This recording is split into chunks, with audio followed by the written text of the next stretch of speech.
Assalamualaikum warahmatullahi wabarakatuh. Perkenalkan, saya Anissa Inayah dari kelas 4A dengan nomor NIM 1242080110. Pada kesempatan kali ini, saya akan mempresentasikan atau membahas tentang materi tentang siklus biogeokimia, khususnya pada siklus air dan siklus karbon. Kedua siklus ini sangat penting dikarenakan berperan dalam menjaga keseimbangan ekosistem dan kehidupan di bumi. Pertama, kita akan membahas tentang siklus air. Siklus air atau yang juga disebut siklus hidrologi adalah proses peredaran air yang terjadi secara terus-menerus dari permukaan bumi ke atmosfer, kemudian kembali lagi ke bumi. Siklus ini terjadi melalui beberapa proses seperti penguapan air, pembentukan awan, turunnya hujan, serta peresapan air ke dalam tanah. Proses ini sangat penting karena membantu menjaga ketersediaan air di bumi dan keseimbangan ekosistem. Dapat kita lihat ya tahapan siklus airnya di slide berikutnya. Nah, ini tuh kayak gambar animasinya gitu ya tuh. Ini tuh tahapan-tahapannya tuh. Ini tuh turun hujan. Terus ke sini kayak gini. Ini mah gambar animasinya. Kalau yang ini nih kayak gini ya. Turun hujan, terus airnya ke sini, terus kayak nguap lagi gitu ke awan, terus kembali lagi ke sini. Begitu ya kurang lebih. Dalam siklus air itu kan terdapat beberapa tahapan gitu ya. Tahapan pertama itu ada evaporasi. Evaporasi itu apa sih? Evaporasi adalah proses penguapan air dari permukaan laut, sungai, dan danau akibat panas matahari. Air berubah menjadi uap naik ke atmosfer. Kemudian tahapan kedua ada penguapan air dari tumbuhan. Biasanya itu tuh melalui stomata pada daun. Kemudian tahapan ketiga ada transpirasi. Transpirasi adalah penguapan air dari tumbuhan, biasanya melalui stomata pada daun. Kemudian tahapan kelima kondensasi. Kondensasi adalah proses perubahan uap air menjadi titik-titik air yang berkumpul dan membentuk awan seperti yang tadi dicontohkan ya. Kemudian tahapan selanjutnya ada presipitasi. Apa itu presipitasi? Presipitasi itu adalah proses turunnya air dari awan ke permukaan bumi, biasanya dalam bentuk hujan. Yang tadi aku contohin ya, yang ke bawah gitu. Kemudian tahapan terakhir itu ada infiltrasi dan runoff. Infiltrasi adalah proses meresapnya air ke dalam tanah sehingga menjadi air tanah gitu ya. Sedangkan runoff itu adalah air yang mengalir di permukaan tanah menuju sungai atau laut. Seperti yang aku contohkan tadi tuh. Kayak gini ya.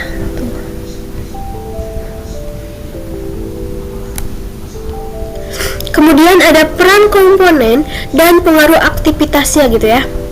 Dalam siklus air terdapat beberapa komponen lingkungan yang berperan. Yang pertama adalah atmosfer, yaitu lapisan udara yang menjadi tempat terbentuknya awan dan terjadinya hujan.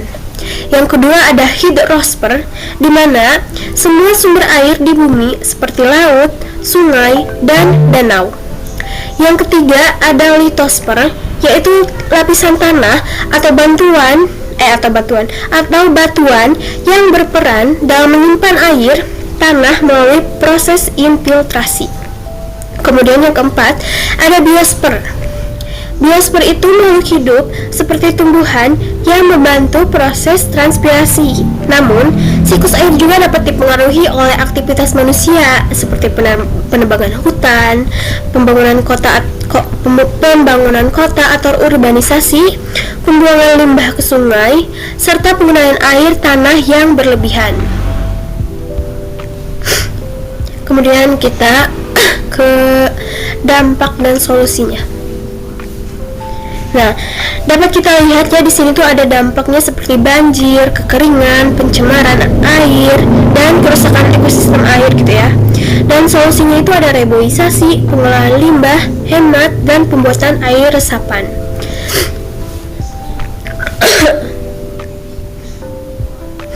Jadi jika siklus air terganggu, maka dapat menimbulkan berbagai dampak lingkungan kan ya. Jadi di sini ada poin dampak dan di sini ada poin solusinya gitu ya.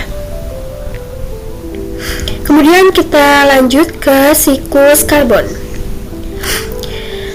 Siklus karbon adalah proses peredaran unsur karbon antara beberapa komponen bumi, yaitu ada 4 seperti atmosfer, biosfer, hidrosfer, dan litosfer.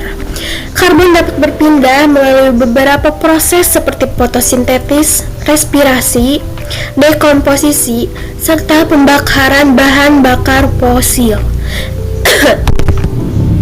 Siklus karbon sangat penting karena membantu mengatur keseimbangan gas karbon dioksida atau CO2 di atmosfer gitu. Kemudian kita ke tahapan siklus karbon. Tahapan siklus karbon tuh dapat kita lihat seperti ini teman-teman ya. Tuh.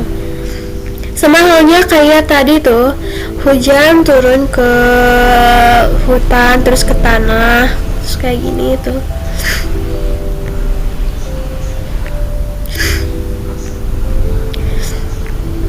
Kita lanjut ke prosesnya gitu ya. Dalam siklus karbon kan terdapat beberapa tahapan utama seperti fotosintesis, yaitu proses di mana tumbuhan menyerap karbon dioksida dari udara dan mengubahnya menjadi bahan organik dengan bantuan energi matahari. Yang kedua juga ada respirasi, di mana makhluk hidup menggunakan oksigen untuk menghasilkan energi dan melepaskan karbon dioksida kembali ke atmosfer. Kemudian yang ketiga juga ada dekomposisi, proses penguraian organisme yang mati oleh mikroorganisme sehingga karbon kembali ke tanah atau atmosfer. Nah, yang terakhir itu ada pembakaran. Terutama pada pembakaran ya, bahan bakar fosil seperti batu bara dan minyak bumi yang menghasilkan karbon dioksida atau CO2 gitu. Kemudian kita lanjut ke peran komponen dan aktivitasnya. Dalam siklus karbon itu terdapat beberapa tempat penyimpanan karbon. Yang pertama kita sebut aja atmosfer, seperti yang aku bilang tadi, di mana atmosfer itu yang menyimpan karbon dalam bentuk karbon dioksida atau CO2 ya. Yang kedua itu ada biosfer, yaitu tumbuhan dan hewan yang menyimpan karbon dalam tubuhnya. Yang ketiga juga ada hidrosfer, yaitu larutan yang dapat menyerap karbon dari atmosfer. Kemudian yang terakhir ada litosfer, yaitu tempat karbon bersimpan dalam bentuk batu bara atau minyak bumi dan batuan karbonat. Namun aktivitas manusia juga seperti pembakaran bahan bakar fosil, deforestasi, industri, pembakaran hutan dapat meningkatkan jumlah karbon di atmosfer ya teman-teman. Selanjutnya saya akan jelaskan tentang dampak dan solusinya. Di sini ada dampaknya ya. Kemudian di sini juga ada solusinya. Teman-teman juga tahu kan, kalau misalnya gangguan pada siklus karbon dapat menimbulkan berbagai dampak di lingkungan seperti yang saya bilang tadi. Beberapa di antara dampaknya saya sebutkan seperti pemanasan global, perubahan iklim, peningkatan suhu, serta pengesaman laut. Kemudian, untuk mengurangi dampak tersebut, dapat dilakukan beberapa upaya seperti reboisasi energi terbarukan, pengurangan emisi karbon, serta efisiensi energi. Nah, dapat kita simpulkan teman-teman ya, berdasarkan pembahasan yang telah disampaikan, dapat disimpulkan bahwa siklus air dan siklus karbon biogeokimia yang menjaga keseimbangan ekosistem di bumi.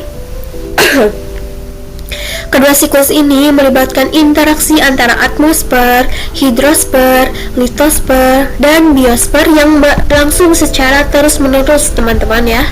Namun aktivitas manusia seperti deforestasi, pencemaran lingkungan, dan penggunaan bahan bakar fosil secara berlebihan dapat mengganggu keseimbangan siklus tersebut. Oleh karena itu, diperlukan kesadaran dan upaya bersama untuk menjaga lingkungan agar siklus alami di bumi tetap berjalan dengan baik ya teman-teman.